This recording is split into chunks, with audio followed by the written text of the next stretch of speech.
And critics often overlook the inconvenient fact that decentralized blockchains, in fact, depend on centralized points of failure that have the potential to corrupt entire ecosystems.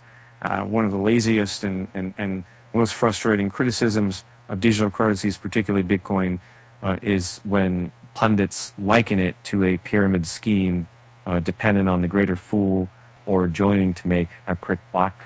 While some people do indeed purchase digital assets purely for speculative purposes, it's unfair to ignore many of the great services and achievements that are being made by developers in areas such as remittances, logistics, financial inclusion, and intellectual property.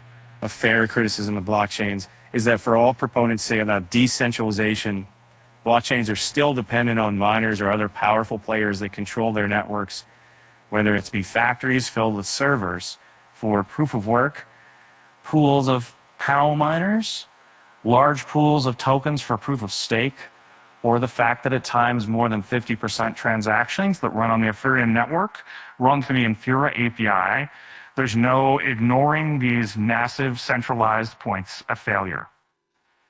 When granted, the design of popular POBO and POS blockchains has been incentivized to ensure bad actors are punished, yet it remains to be seen how they will operate when the value of digital assets operating on certain blockchains exceeds the value of the underlying ledger's native coin.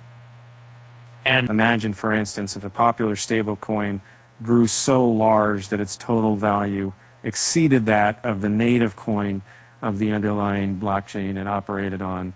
Essentially, it would create an inverse pyramid whereby the holders of the native token can control the transactions of the said stablecoin. Given the concentration of many crypto assets among whales who have a vested interest in their blockchain's native token and price, this could become a very real problem. In Ethereum, as a PLS ledger, miner stakes are in Ether. Should Tether or USD Coin become larger than Ether in market value, they could theoretically pull off or double spend in those respective digital currencies, lose their Ether stake, and still profit more from the double spend. Although it still remains hypothetical, it's by no means unimaginable. This then poses a question regarding how we should rethink distributed ledger technology architecture and the role mining or staking assets should play.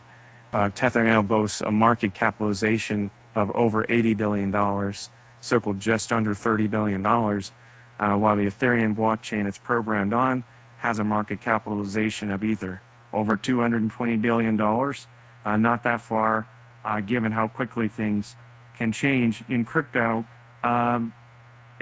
This problem might seem theoretical and far off from being a potential issue.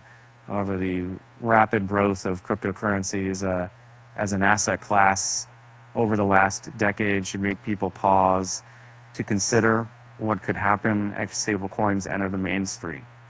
Although DLT remains a very young industry, the last 14 years have given us their fair share of unexpected surprises, unintended consequences, and shocks that in hindsight seemed obvious.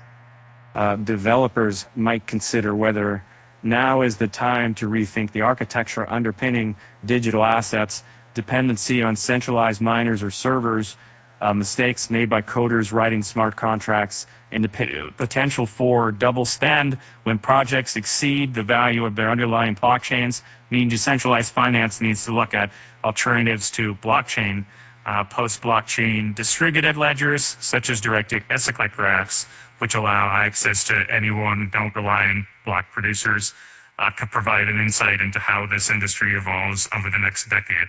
Wherever form the new architecture takes is a prize waiting to be claimed. Only then will the industry finally live up to its promise and stop being associated with pyramid schemes.